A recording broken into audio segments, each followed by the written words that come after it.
Qu'est-ce que c'est que la sorcellerie de l'impureté, de la najasa? Comment un sorcier fabrique-t-il la sorcellerie de najasa? De quels éléments a-t-il besoin pour réaliser cette sorcellerie et comment les obtient-il? Quelles sont les conséquences de ce type de sorcellerie sur la beauté, sur les relations et sur la santé? Comment peut-on se soigner de ce type de sorcellerie?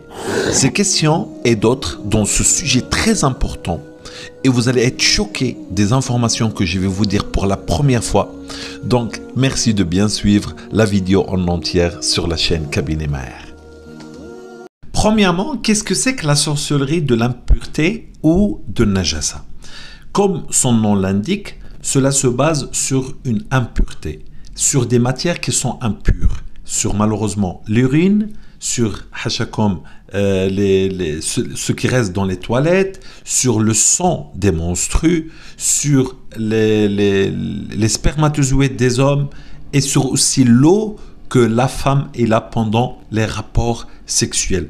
C'est une des sorcelleries qui est très ancienne, qui est très connue chez les sorciers parce que malheureusement cette sorcellerie a un impact très fort sur la santé. Elle cause énormément de maladies qui n'ont pas d'explication, des mal de tête, elle cause des problèmes dans les reins, elle cause des problèmes dans les hormones, la thyroïde et plein de perturbations, des perturbations dans la fécondation, etc.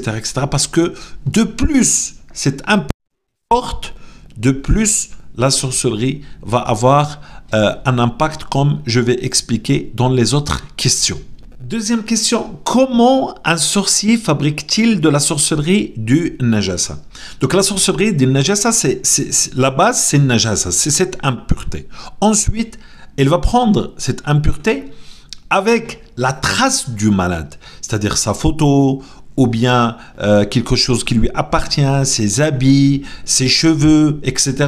Ensuite, il va mélanger un najasa, l'impureté.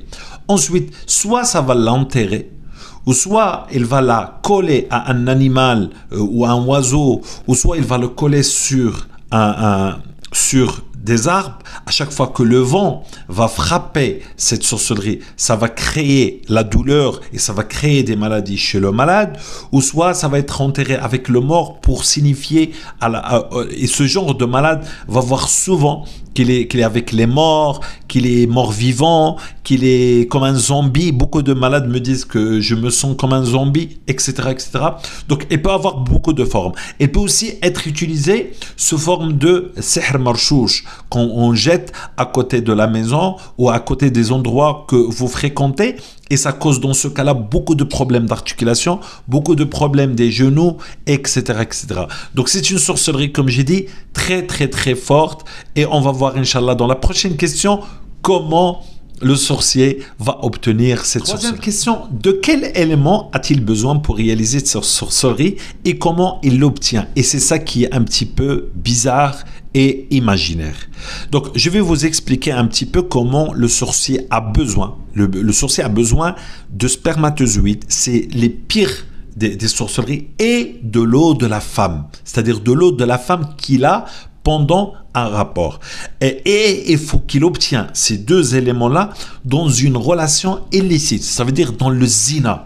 Et là, subhanallah, il y a beaucoup d'idées qui me viennent de la tête et beaucoup d'histoires que j'ai rencontrées de frères et sœurs récemment, qu'il y a un frère qui est très malade et il m'a dit qu'il a eu malheureusement un rapport illicite et quand il a fini l'acte, et la dame, elle a récupéré les spermes et il les a mis dans le sac. Et là, on va comprendre plus pourquoi elle a fait ça. Il faudrait comprendre que le sorcier, quand il a besoin de matière très forte, donc c'est comme un chimiste, il a besoin de matière très forte pour réaliser des sorcelleries comme ça. Donc comment il va obtenir cela? Il va se baser sur les femmes. En général, malheureusement, la plupart des gens qui rencontrent ou qui vont voir les sorciers, ce sont des femmes. Pour des raisons, je veux me venger de mon mari, ou je veux obtenir ci, ou je veux obtenir ça, etc. Et donc le sorcier lui dit, oui, je peux te réaliser ce que tu veux, mais à condition, tu vas faire hachakom le zina avec moi, parce qu'il faut qu'il y ait le zina et c'est pas n'importe quel zina. Il faut que le zina se passe à un moment donné et que la femme soit avec des monstrues, dans une nuit, en pleine lune, etc. C'est-à-dire il y a des conditions que les djinns vont mettre pour que la matière soit à son maximum d'énergie. Il faut savoir aussi que la sorcellerie de Najasa se fabrique aussi à travers les urines, à travers ce qu'on utilise dans les toilettes et avec le monstre. Tout cela, c'est facile à obtenir. Le plus difficile à obtenir, c'est les spermatozoïdes dans une relation illicite, etc. Donc, comment il va convaincre une femme qui vient? En général, malheureusement, il y a beaucoup de femmes qui acceptent juste pour réaliser ce qu'il veut. Elle veut détruire son mari, elle veut détruire la vie de quelqu'un, etc. Ça, il y a ce type de femmes.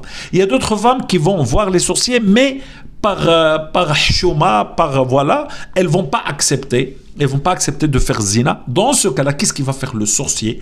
Elle va obliger, et il va faire une sorcellerie sur le champ, parce qu'il est dans sa main, la dame, pour qu'elle fasse zina avec lui. Et c'est tellement, ça va être fort, qu'elle-même va commencer de chercher cette relation avec le sorcier. Et là aussi, dans ma tête, il vient beaucoup d'histoires, subhanallah, que j'ai déjà rencontrées. Parmi les histoires que j'ai rencontrées qui ressemblent à ça, où le sorcier, pour savoir le sorcier quand il veut la sexualité avec une malade, c'est pas uniquement pour avoir le plaisir, non, c'est vraiment pour obtenir la matière. C'est un chimiste, il a besoin de ces matières-là, et donc, et wallah al-adim, j'ai rencontré plusieurs dames. Parmi ces dames-là, celle qui me reste depuis très longtemps, une femme qui était super malade, une Française qui n'était même pas convertie et qui a eu des affaires comme ça avec un sorcier très fort qui était en France, très fort. Pas pour le mettre en valeur, mais je veux dire qu'il est très cruel, et il a fait l'acte, et pas une seule fois. Il y a beaucoup de personnes qui me parlent d'un raqi qui leur fait des actes comme ça, et tout ça, c'est pas des raqis, c'est des sorciers, c'est des charlatans, pour obtenir cette matière qu'il va utiliser pour elle, pour son problème, et pour d'autres problèmes qu'il est en train, soi-disant, de résoudre ou de les aggraver. Question, quelles sont les conséquences de ce type de sorcellerie sur le visage, la beauté, sur les relations et sur la santé? Je vais commencer par le visage.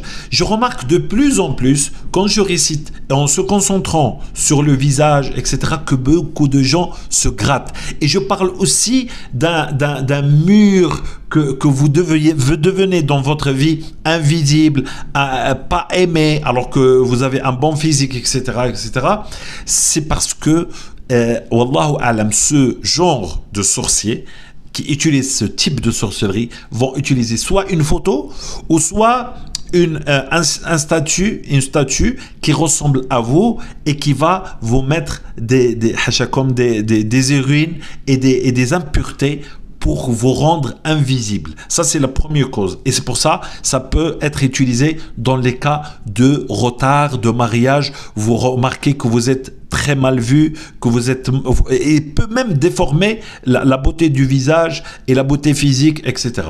Et en plus de cela, ça peut causer énormément de maladies, parce que déjà, se débarrasser de l'impureté, c'est un bien, mais là, c'est comme si on prend l'impureté et on va la mettre à vous. Parce que les sorcelleries, tout ça, ça marche avec une explication. C'est-à-dire, l'impureté qu'on installe sur toi, c'est sûrement la maladie. Donc ça cause beaucoup de maladies, des maladies immunitaires, des maladies qui n'ont pas d'explication, des maladies qui ne trouvent pas d'issue chez les médecins ou c'est-à-dire quand vous faites des analyses, etc.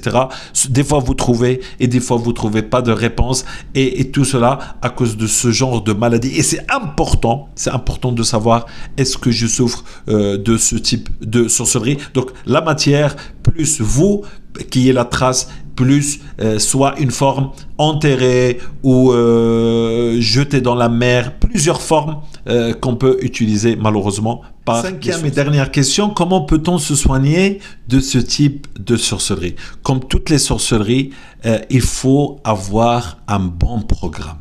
Donc il faut déjà travailler sur soi-même. Il faut améliorer sa relation avec Allah subhanahu wa ta'ala. Il faut prier à l'heure. Il faut faire des dhikr constamment. Il faut réciter le Coran, ou bien au moins écouter le Coran assez régulièrement. Il faut faire la ruqya régulièrement.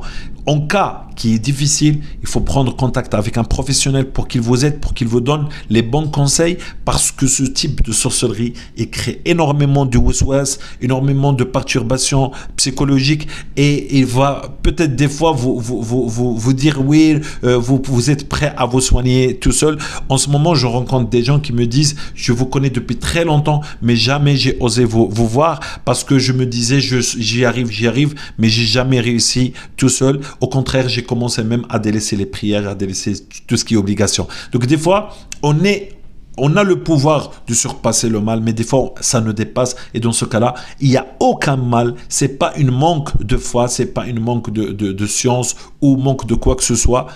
C'est comme ça. Allah subhanahu wa ta'ala, il nous a créés comme ça, sous forme de civilisation. L'un aide l'autre dans le domaine où l'autre connaît mieux ou peut apporter un plus. Et ça, c'est dans tous les domaines. Donc, il ne faut pas laisser le waswas vous faire croire que vous êtes faible parce que vous allez être aidé par monsieur ou madame. Donc ça, c'est normal. Nous tous, on a besoin d'aide dans plusieurs domaines différents de la vie et c'est pas du tout un manque. Donc ça, c'est important. Et j'ai vu de toute ma vie ceux qui ils ont pris au sérieux le mal occulte et qu'ils ont fait les choses comme il faut. 90% minimum d'entre eux, ils réussissent après quelques semaines à obtenir des très bons résultats et pourquoi pas une guérison définitive. Voilà, merci de liker, merci de partager.